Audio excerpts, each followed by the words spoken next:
araw, especially yung linggo na mga misa na inaatendahan natin, no? Okay, so may nakakaalam ba dito kung paano nakukuha yun?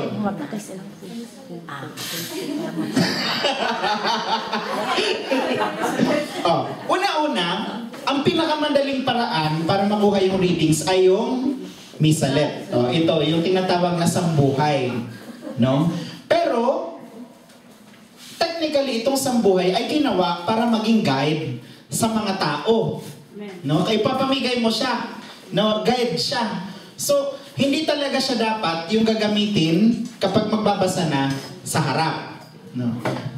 Madalas sa mga parokya, kahit sa mga parokya sa Pilipinas, dito, syempre special case ito, no? Dito. Dahil Dutch yung karamihan ng mga parishes, so wala silang gamit na English madalas. No? So, kailangan talaga yung misalet. Pero kahit sa Pilipinas, as much as possible, dito din, kung meron din lang naman yung tinatawag nating... Anong tawag? Bible. Lectionary. Ito yung gagamitin natin sa misa. Andito po yung pangalan. Yan, ito. Yan. Meron din tayong tinatawag na lectionary for weekday masses. No? Weekday masses. Okay? Ngayon, bakit mapapansin nyo itong klaseng ito ng lectionary ito? Balikan muna pala natin yung sambuhay. No? Okay. Ito yung tinatawag nating sambuhay. Yung iba naman ang tinatawag, ang pangalan ay Eucalypt. No? Ito yung mga klase tawag dyan, na misalet na ipinamimigay sa tuwing mayroong mga misa, lalo na pag mga solemnities at mga Sundays. No? Actually, merong version ito na pang-araw-araw, no, sa mga parokya sa Pilipinas. Pero hindi madalas ginagamit ito. No? Ngayon, minsan sa mga parokya, mapapansin mo kapag yung reader ang ginagamit yung misalet. Ganun. A reading from the letter of...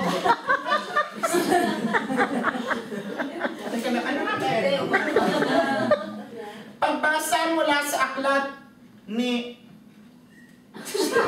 Jeremias. Sinabi ng Panginoon. So that's one mortal sin that we see from readers, not only here but also in the Philippines, no? Lalo na sa Pilipinas, no? Because more is expected from our country, of course, no? Of course, itong ginagawa nating training ngayon is not just for your community here, but also for you to have the orientation para pag at least nasa Philippines kayo, you can also help in your parish, no? Diba? Kasi pag nagbabakasyon tayo, we go to communities na may mga lectors na. So, all you have to do after nitong ating seminar, all you have to do, halimbawa uwi kayo, gusto nyo mag-serve, uwi kayo for 1 month, you have to go to the parish and inform the lectors there that I am a lector in Holland and I would like to volunteer to help. No? So, hindi ito dito matatapos, ha? Amen? Amen? Yung pagdating sa Pilipinas, ay, hiya ako. Hiya ako siya eh. Sige na kayo. Lalo na yung mga ibang parishes, you know, many parishes are in need of help, no? Lalo na itong mga ministries na ito, no? Okay. So, first is the sambuhay. We are not yet done with the misalet, ha? Kasi later on, I will help you how to make use of the misalet. Also, aside from using it for the reading, as reference for your readings, napakahalaga ng misalet as reference to find the actual readings sa libro. Okay? Ngayon, balikan natin. Ito, anong tawag dito? Lectionary. Lectionary. Hindi lechon. Okay. Kulay lechon, pero lectionary. Ngayon, sinabi ko sa inyo kanina, merong iba-ibang klase rin ng lectionary. Depende. No? Merong lectionary na buong-buo na, nandoon na yung Sunday readings, nandoon na rin yung weekday readings. No? In this case, itong lectionary ito is very specific. So it's a lectionary for Sunday Masses number 1. Bakit may number 1? Ang purpose ng mga readings, ng mga pagbasa, unang-una, yung mga pagbasa natin, mapapansin nyo, bawat araw, bawat linggo, iba yung pagbasa. Nauulit lang siya minsan pag may mga occasions, pero technically, iba-iba yung pagbasa. The whole intention is, para lahat ng mga nagsisimba, sa isang buong taon, makukumpleto mo na yung buong Bible. Oh, now I know. So makukumpleto mo yung buong Bible. So that's the whole purpose of it, no? Kaya yung pagkakaorganisa nitong lectionary natin ay naaayon din sa pagkumpleto ng pagbasa ng buong Bible. That's from Genesis to Revelation. No? So doon yan yung ano niyan, yung purpose niyan, no? So kung nagsisimba ka araw-araw ka nagsisimba, sa buong taon, ibig sabihin na kumpleto mo nang basahin yung Bible. O sino ba dito nagbasa na ng Bible from cover to cover? Wala. Father, wala? Huwag kayo mag-alala. Katoliko nga kayo. So, Katoliko nga tayo, no? So, huwag natin kakalimutan. Although this is named the lectionary, no? Do not forget that what it contains is the Bible. Remember, yung pagkakaorganisa nito ay naayon lamang sa kalendaryo ng simbahan. Pero ito pa rin yung Biblia. No? Yung Biblia ang binabasa natin na oorganisa ng naayon sa mga kapitulo at bersikulo. It's organized according to verses and chapters. But it does not necessarily mean that those chapters are necessarily connected with the other chapter.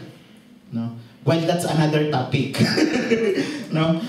Well then, so let's go back to the lectionary. So this is the Bible organized according to the calendar of the church. No? So puntahan natin yung church calendar na tinatawag. Ano ngayon yung mga special seasons sa church calendar?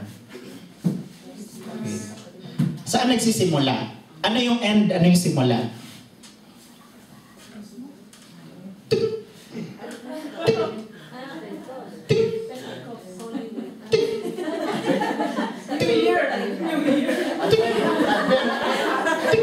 Tama, may New Year sa simbahan. Pero ano yun? Advent. Ano yung end? Ano yung end? Ano yung precise na day na end?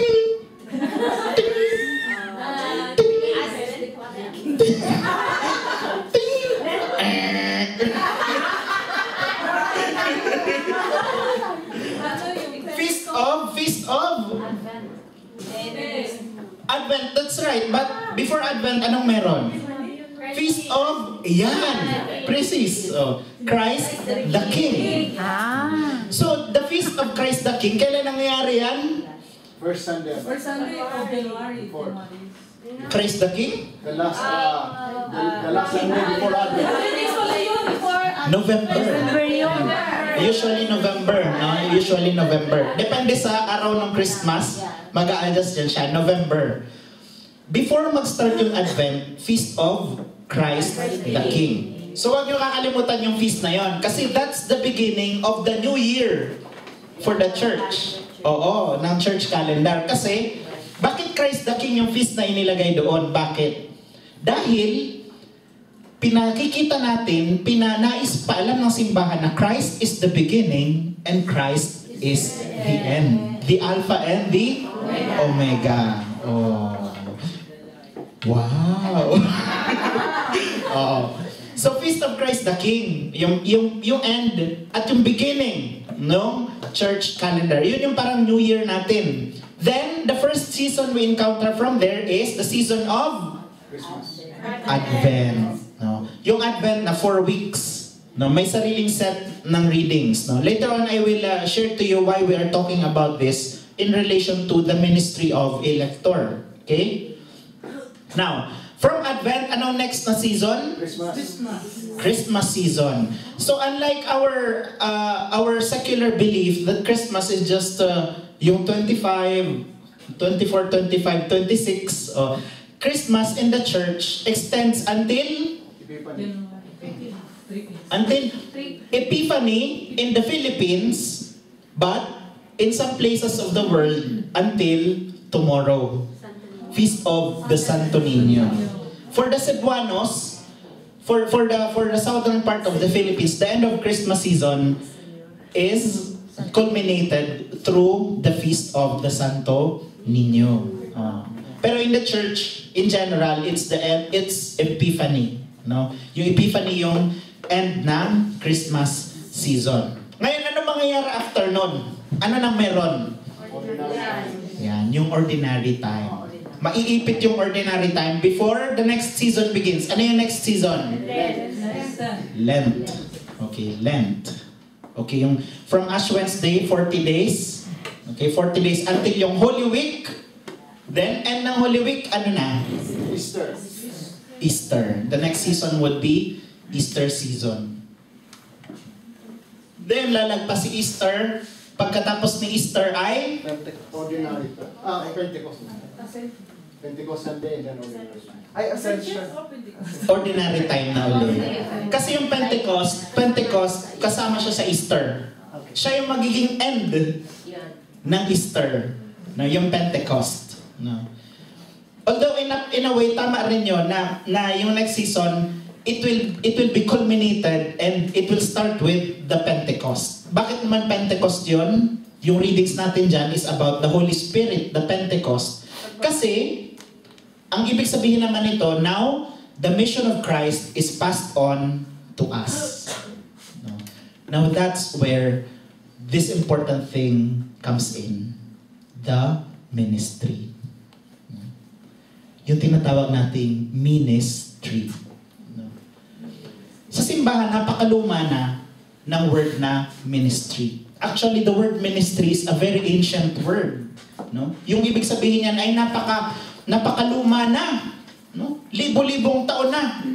No? Libo-libong taon na. Bago pa kay Kristo, nandyan na yung ministry. Pero ginawa lamang specific sa pamamagitan ng event na yon, yung Pentecost. Ang kapanganakan ng simbahan. No? The day the church was born. No? Now, let's begin with the word ministry. Ano itong ministeryo? Ministeryo sa Tagalog. Ministry in English. Okay. Now, ministry could mean anything. Anything. It's a very wide word. No? It means a lot. Now, let me tell you about, later I will talk to you about the context of the ministry in the context of the ministry of lectors. Pero this is just a backgrounder, no? Now, this is how we look at ministry. Now, sa Biblia, saan ba natin makikita yung mga examples ng ministry? Sa Old Testament. Okay. Isip tayo. Ting! Ting! Ting! Ting! Call a friend.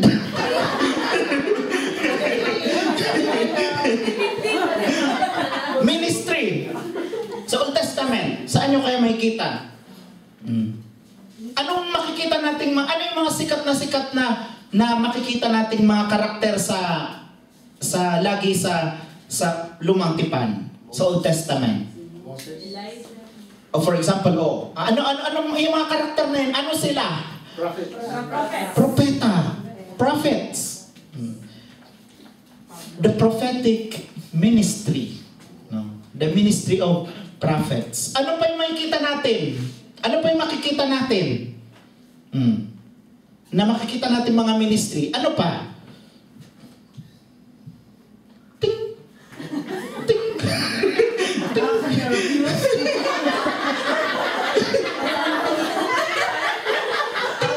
Ano yung ginagawa ng angkan ni Levi?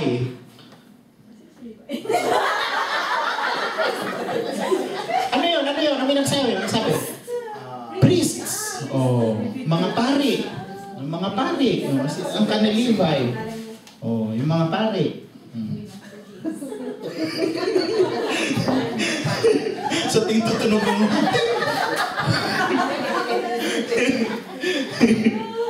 Oh, mga pari, no? So, isang napaka-importanteng parte ng ng ministry, no? Since ancient times, no?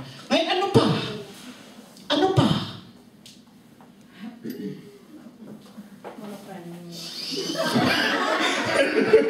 Lifeline.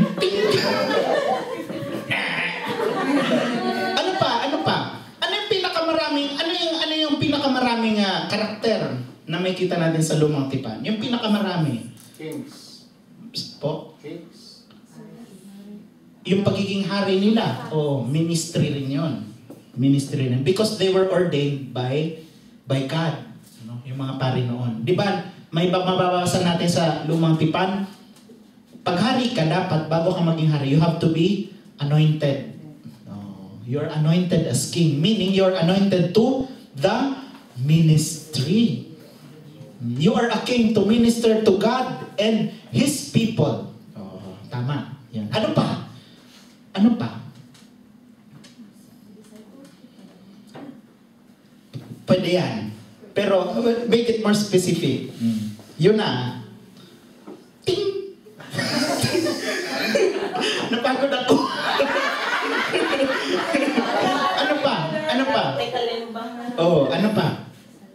Yun yan, malapit na doon. Malapit na. Sige, sige.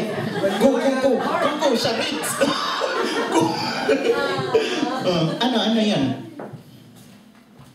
Sirit? Yung ministry ng nananampalataya. Each of us, yung tinatawag na sambayanan ng Diyos, we are all called to ministry. No? To what? To minister, to be witnesses to God, for God. No? Nasa buhay mo, masasalamin yung pananampalataya mo. That's the most basic form of ministry na makikita natin sa Lumang Tipan, sa Bagong Tipan, at sa kasalukuyang panahon. No? So, napakahalaga niyan. Okay, ministry. So, later on, we will delve into that through the ministry of the lectorate. No, kung ano ibig sabihin ng lectorate, no, bakit lectors ang tawag, saan nagmula itong lectors na ito, paano napunta sa atin yung ministry of lectorate. Okay? Now, going back to the lectionary.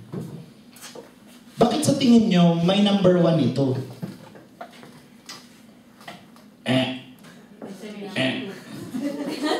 Kasi may number 2. Ano pa? Bakit may number 2? Kasi may number 3. Bakit may number 3? Kasi 3 sila. Okay, bakit? Yes, because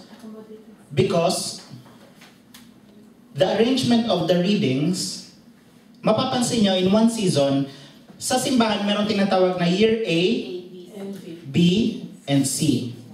Okay? Now, sa year A, B, and C na yon, nagkakaroon ng pagpapalit-palit yung mga Gospels.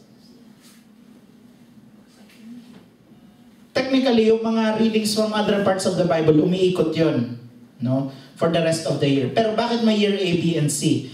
Dahil yung mga readings ay nagpapalit-palit. A, B, and C. Halimbawa, year A, ang readings, ang gospel readings will be from Matthew. Year B, from Luke. Year C, from Mark. Or John. No? Nagkakaroon ng transition yon, no? Hanggang makumpleto nga yung Bible. Yung Bible. So this is how we do it. Importante yan sa paghahanap ng readings dito sa lectionary, no? Importante yan siya. Ngayon, ganito yan siya. So I ask all of you to approach this ambo.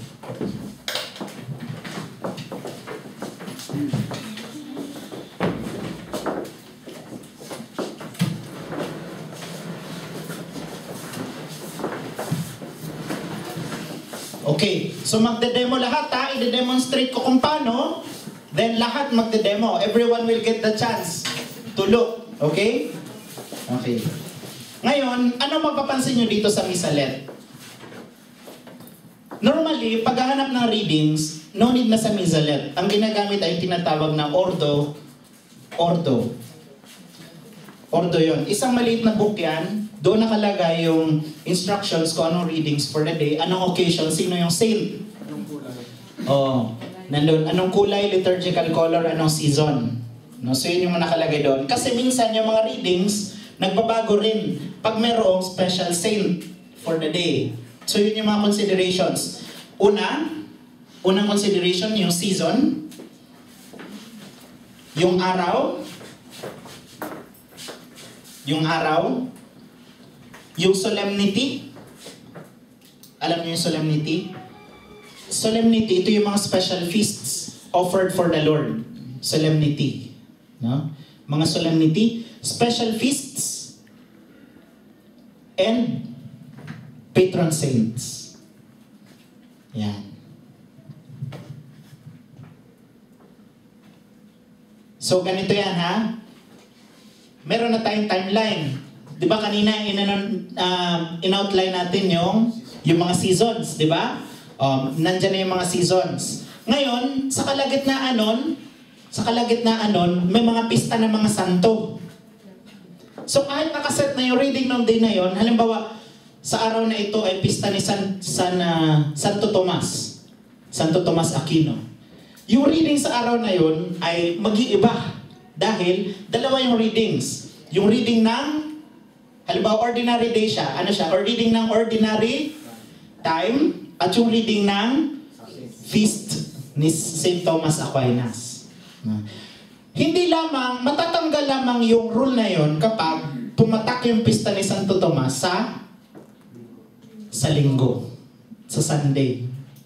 Kaya mapapansin nyo, kahit this year, di ba yung feast of Immaculate Conception was on a Sunday. Ngayon, anong mas priority? Mas priority yung Sunday. Imbis na gamitin yung readings ng Feast of the Immaculate Conception, sinelebrate ng Sunday, yung Sunday pa rin ang sinelebrate. Ang ginawa, si Immaculate Conception inilipat ng Monday. Okay? So ganun yun, yung mechanics nun. Okay, now, anything special that you can see from this missalette? Isang detalye na madalas hindi natin pinapansin.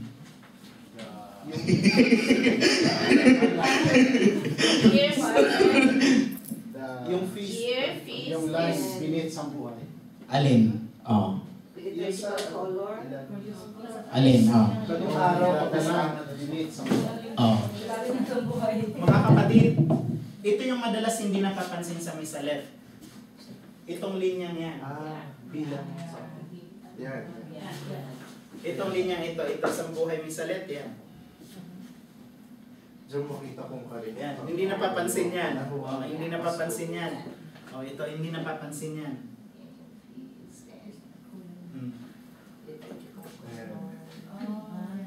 Hindi napapansin yan siya.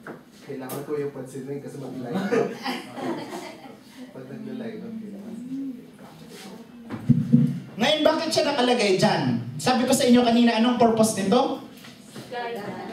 Guide. Ang purpose nito kaya ibinibigay ito, ay ito. Halimbawa sa lectors. Days before, ibibigay na siya para ma-practice ng lector yung pagbasa. Nakalagay ngayon dito itong mga detalyeng ito, dahil ito yung guide mo para hanapin yung readings na ito sa lectionary. Wow! So ito yung guide natin para hanapin yung readings na ito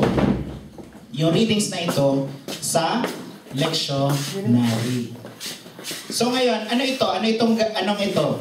Pakibasa nga, ate. Yan. Ito nasa baba. Taon 27. Bilang 41.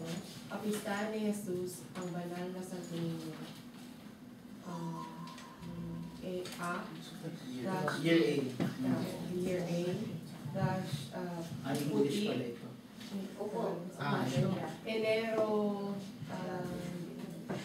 Enero 19, 2014. Okay. So yan ay ang Feast of Santo Niño. okay. Year A.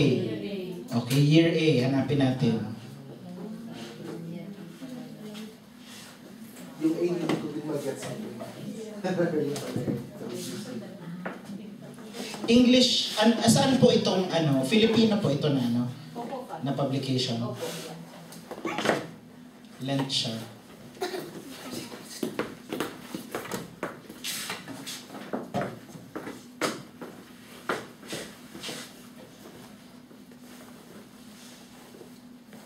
First Sunday of Lent na, hindi siya. English ang finalo nito, yung American Lectionary. Ngayon, bakit ang Santo Niño, for example, ay wala sa lectionary nito? Because Santo Niño is a Filipino devotion. Ngayon, ang Rome, nagbibigay ng mga tinatawag nilang dispensation sa bawat bansa no, na may sariling kultura at tradisyon. Kaya may mga pista na meron, halimbawa sa Poland, na wala sa Pilipinas, na wala sa buong mundo, sila lang meron.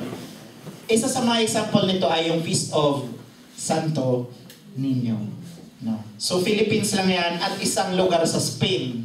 No? Yan lang ang merong Santo Niño. Kaya wala siya doon sa generic na lectionary. Pero kung ito ay yung Filipino lectionary, malamang naroroon siya. Nakasama siya doon. No? So ganito ang paghahanap. Si-share ko sa inyo. So mamaya maghahanap ako ng mga notes dito. After nito magbe-break tayo. No? So total lunch time na. So magbe-break tayo. Then after the break, pero bago tayo magbe-break, ituturo ko muna ito at magsasample tayo.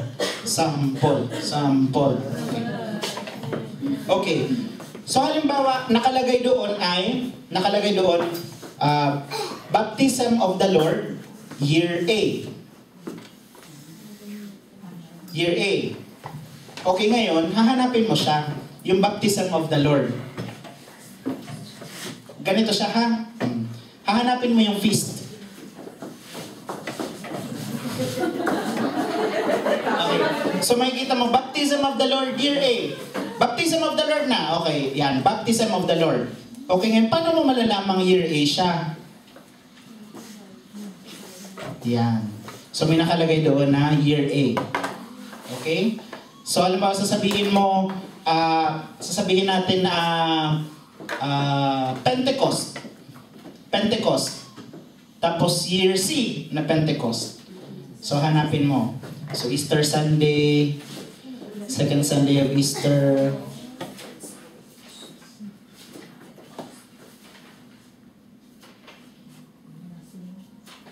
Bakit hindi ilagay ang priest father para mabilis?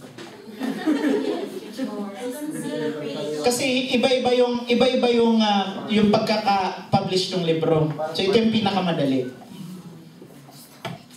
So Ascension, palapit na tayo ng palapit. Magkakasunod yan ha, yung season. Yung season na yun, magkakasunod siya. Oh. Ascension.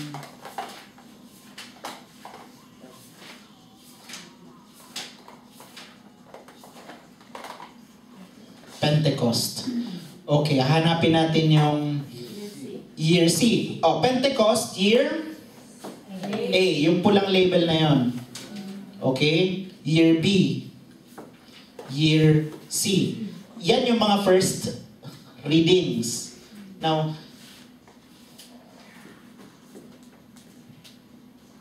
second reading, ganun din. Yung second reading ay walang nakalagay. So, ibig sabihin, generic yun. Yeah. Year A.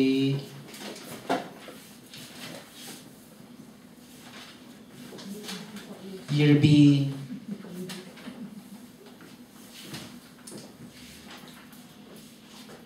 Year C. So, tapos may kita mo doon, Mass during the day or Mass at the eve. Merong ganon. Merong ganon. Pag sinabing Mass at the eve, ibig sabihin yung anticipated Mass. Yung reading for the anticipated Mass. Tapos, Mass during the day, yung reading, yung day itself of the feast. Okay? So, ang makikita mo instruction, halimbawa po ito. Pagpalagay natin na nakalagay dito ay taon ika-27, Okay. Kapistahan ng kapanganakan ni Jesus. Taon ba? B. Year B. Okay, so paano yung nahanapin? Christmas, year B. Mass of the day. First victim! Christmas, Mass of the day, year B. May 10 seconds.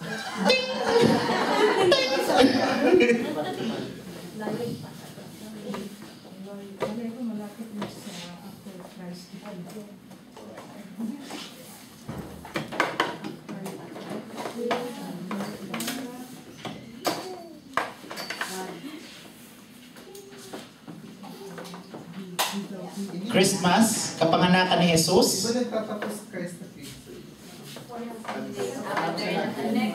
Kapanganakan ni Jesus, Mass during the day, year B.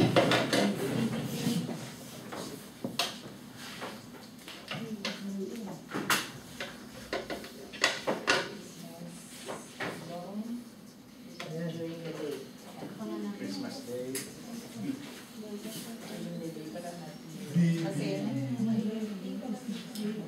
ABC, yan lang. Isa lang. Yeah, wala na tayo. Kaya ako list.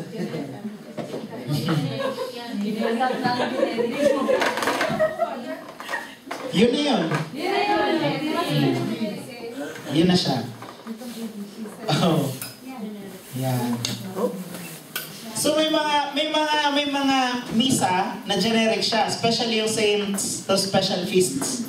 Generic yung readings nun. No? So ibig sabihin, yung reading niya, ABC, isa lang yun. Pare-pareho lang. Okay, so hanapin natin ngayon, may ordinary Sunday ba ito? Yes, Father. Yes. Meron po.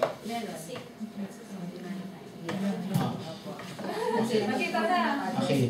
Second Sunday in ordinary time, year B.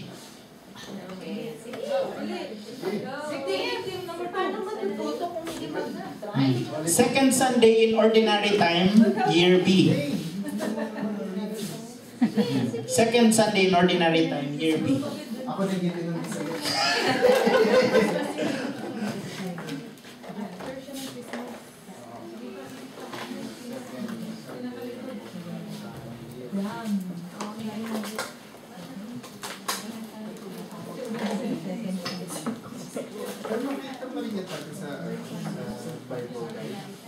Nandun sa Bible guide.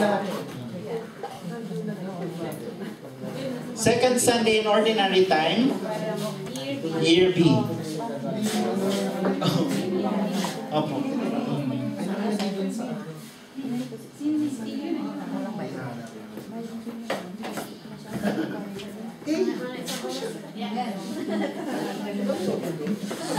May ordo ata ko sa bahay, yung may pangalan ng mga pare.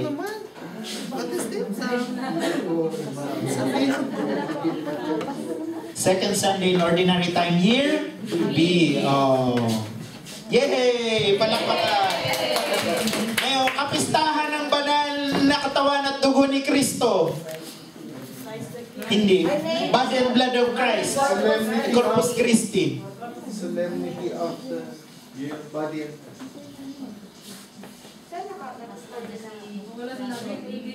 somewhere in Ayun. May year. Year C. May year siya. Oh. Hindi, Holy Trinity yan. Ayan. Susunod-sunod na yan. A, B, C. Magkakasunod na yan. So, kailangan nyo na maging careful, no? Kung, huwag nyo kalimutan yung A, B, C. No? So, importante yon. So, pag nahanap nyo na siya, tingnan nyo kung A, B, or C. Kahit mga pare, nagkakamali dyan.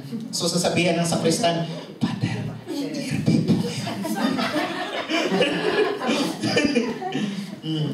Ako ganun ginagawa ko, sasabihan ko yung sakristan mayor. Pakisabihan ako, alam mo na ha, pagka nagkamali ako ng bukas, pupunta yun, Father, year B po yan. Sige. Sige. Okay? So hanapin natin ngayon ang fifth Sunday in Ordinary Time. Year A.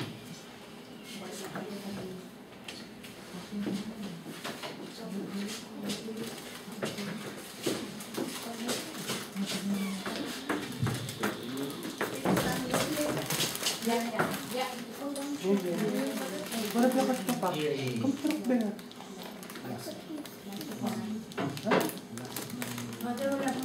Fifth, fourth, fifth yan, tama. Pwede rin, ito ha, pwede rin sa table of contents. Pero sa table of contents, ang nakalagay lang doon ay hindi rin clear. Alam. Ang nakalagay ay yung season. Okay yan. pages. ABC na lang hanapin. Tamad.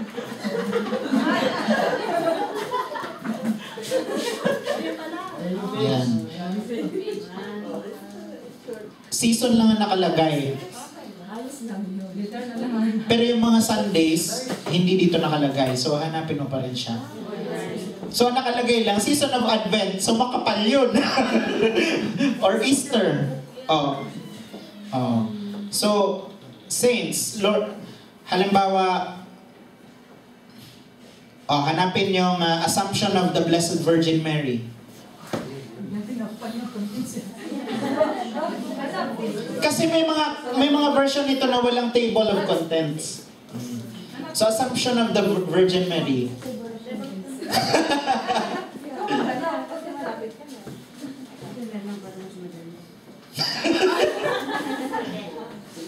Ay talagang nag-table of contents. Ando na, nandun na. Assumption.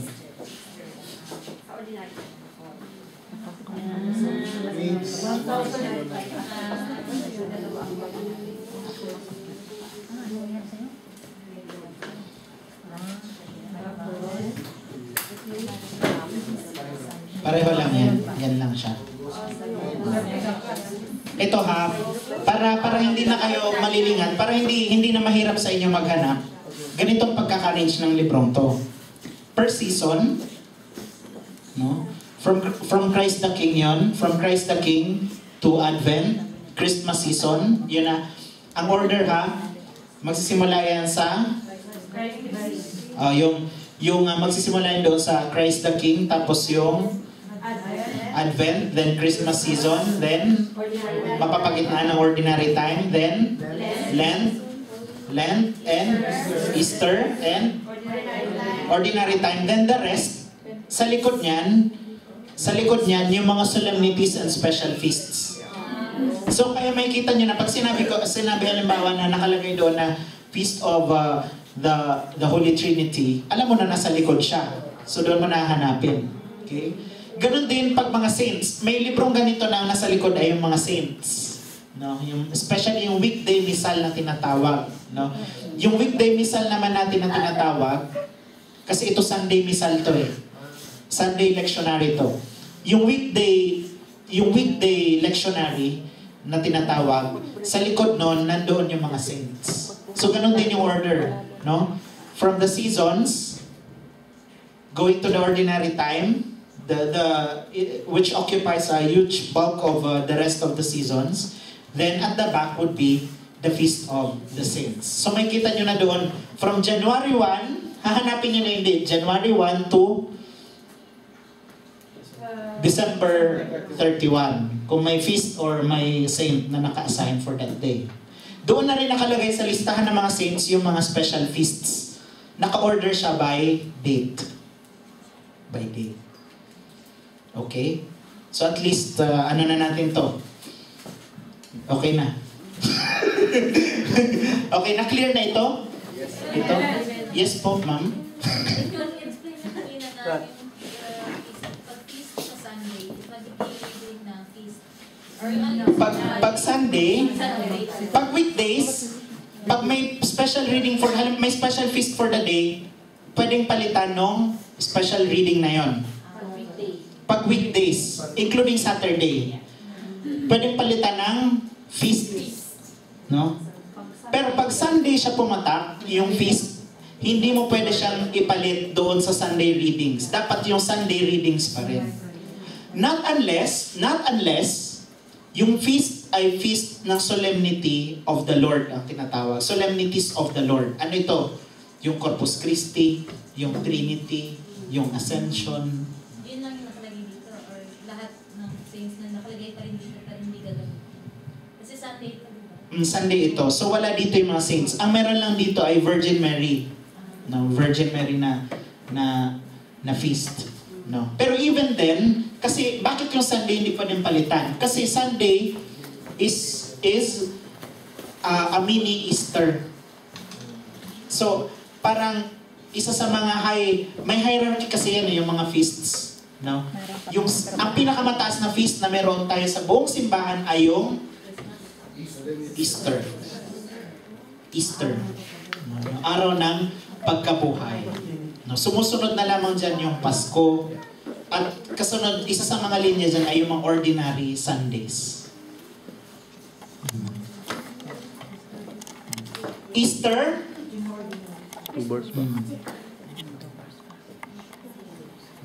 Easter, yung Sunday ng Easter. Mga feast yan ng ano. Tapos yung Pasko. Solemnities and feasts of the Lord. Then yung Sundays. So yan yung mga high feasts natin. So pag Sunday, remember, hindi pwedeng palitan. Kahit pumatak, halimbawa patron ng parokya, halimbawa piyesta ni San Isidro o ni San Miguel sa araw na ito. Ngayon yung pista ni San Miguel, pumatak ng linggo. Nangyayari yan. Hindi pwedeng palitan ng pista ni San Miguel yung linggo. Ang magmo-move ay yung pista ni San Miguel. Yes, ganun ang mangyayari. Either isa-celebrate siya the day before or the day after. No? Kasi hindi pwedeng palitan yung celebration ng Sunday. So, the Sunday celebration takes precedence over other feasts. Yung Santo Niño o Feast of the Lord yun. No. Oh. Yung anticipated po, anong time, like, Sabado, ang time ng simbahan, iba kasi yung yung chronological time na meron tayo, at saka yung tinatawag na liturgical time. Ito yung idea dyan. Ang idea ng anticipated ay kapag palubog na yung araw. Tandaan ninyo, si Kristo, di ba nung pinako siya, kailangan ibaba na siya sa krus dahil magsisimula na yung Sabat. Ang simula ng Sabat ay yung paglubog ng araw. Ganon din, no? Ganon din sa atin. So we follow that, no? Ang idea dyan ay yung tinatawag nating liturgical time. Liturgical time. So maybe later on, sa updating nyo, magkakaroon tayo ng mga discussions about the liturgy. Specific na, para ma-discuss natin itong mga topics na ito, para hindi strange sa inyo yung mga bakit ganito siya, bakit ganito ang tawag, bakit ganon siya. Dahil sa liturgy, iba rin yung mga konseptong ating sinusunod. Okay. Okay? Okay, so it's time to have a break. It's 12. Okay. Okay, then can we start at, what time do you want to start? So nandito na ang PowerPoint. Ako okay lang ako, I will adjust to you. 30-minute break, okay lang? Oh, kasi mahaba-haba yung prepare ko. Okay. Huwag kayo mag-alala. Madinil, patayin ko muna.